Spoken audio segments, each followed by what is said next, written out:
Sanibonani. This is Umfundisi Thandiwe Nyoni once again on my program ebizwa Uhambo Lwami noNkulunkulu. I would like to welcome each and every one of you, and I want to thank God for isikhathi eninginika sona ngendlebe zenu just to listen to my testimonies to indlela yami noNkulunkulu. And I'm hoping as I share my story ngelinye ilanga ngomunye umzuzu or in another hour I will hear from somebody who wants to say, Pastor T, nami ngicela ukushare sami story. Today, allow me to tell you about a story or a time in my life when I was addicted. I had an addiction. I just take a pause there. You'll guess. Hey Jesus, okay. There was a time in my life I was addicted to gambling. And it took uJesu again. It took uNkulunkulu. It was 2000, year 2000, if I'm not mistaken, year 2000. I was driving along M1. I was doing my MBA.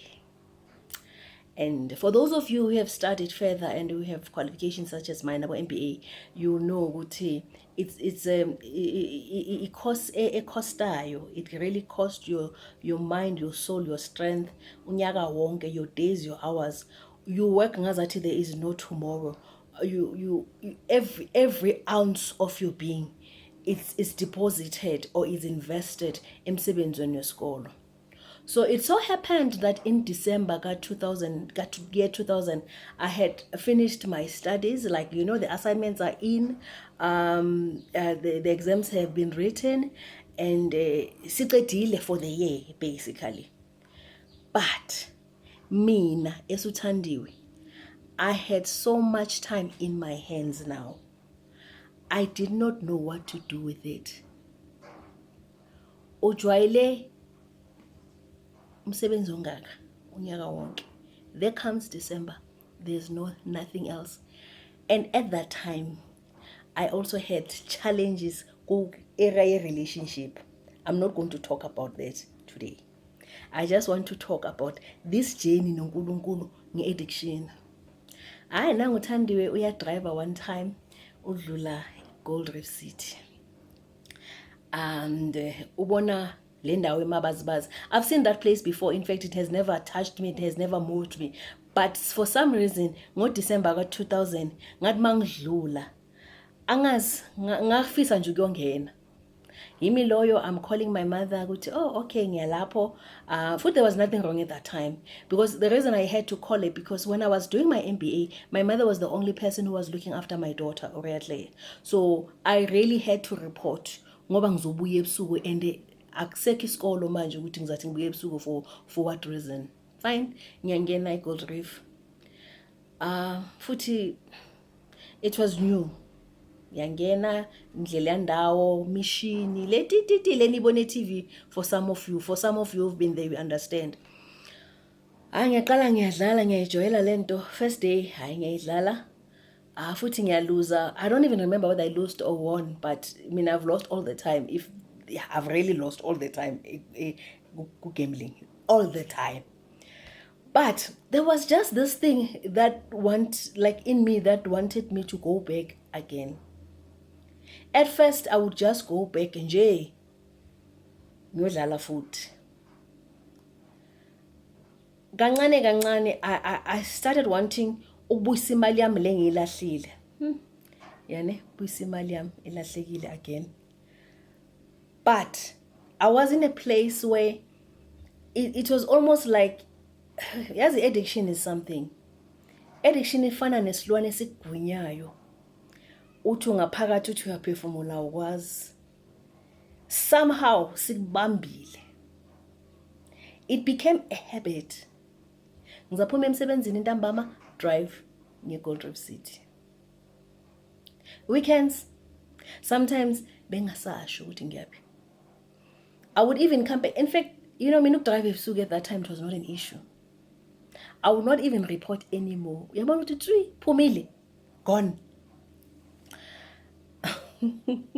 Just to cut a long story short,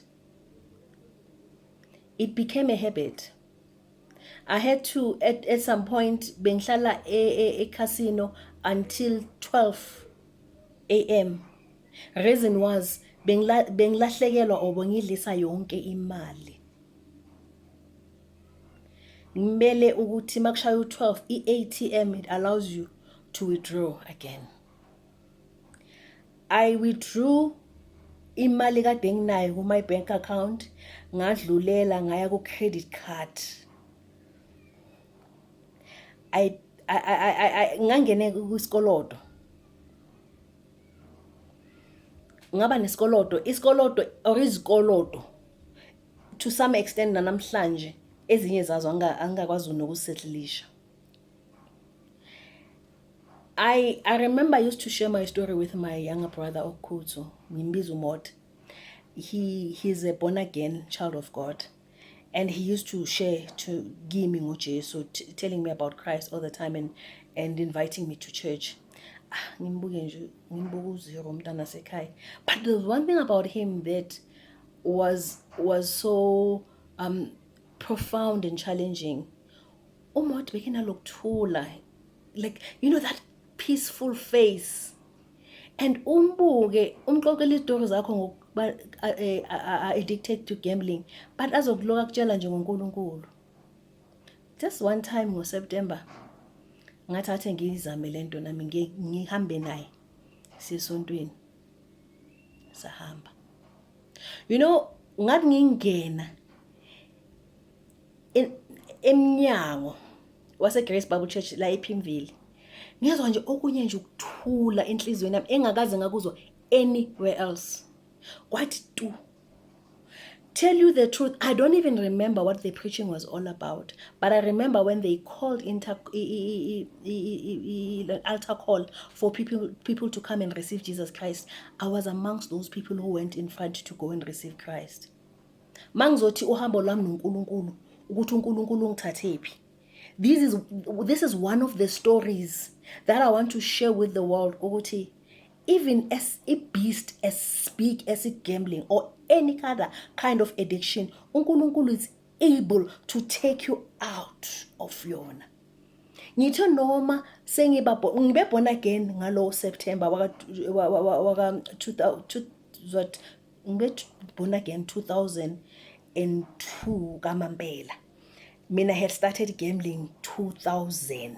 So it was a period of 2 years already. Ngingene kangaka not even emlonyeni, emzimbeni wengonyama okuyigambling, but God had to pull me out because that thing has swallowed me already. So yena kufanele angidonse out. It took one day ungene ecangweni lesonto and receiving Jesus Christ. Since that day yaphela, it desire to go to the casino yafa mfi. I'm telling you this because probably there's somebody out there who's still struggling with this thing. Yeah. In fact, kule journey mina I met people even ngisase casino ababehlala beze balala khona. Ngahlangana nomunye mama sekahamba emhlabeni manje. Sase siba nama points mina naye uthi sihlangana ngobani isikhathi sibuye sonke. Sometimes I used to drive people that I did not know. My life was in danger, but I did not know.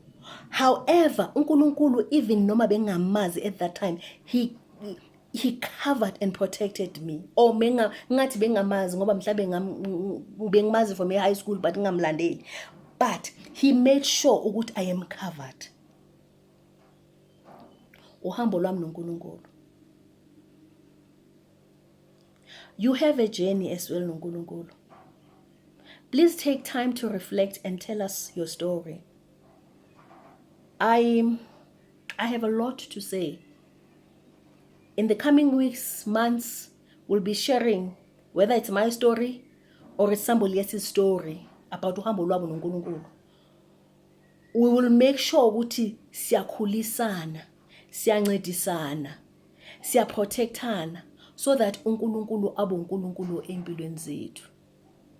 The number to call is 084 669 3615. I thank you for your time. Amen.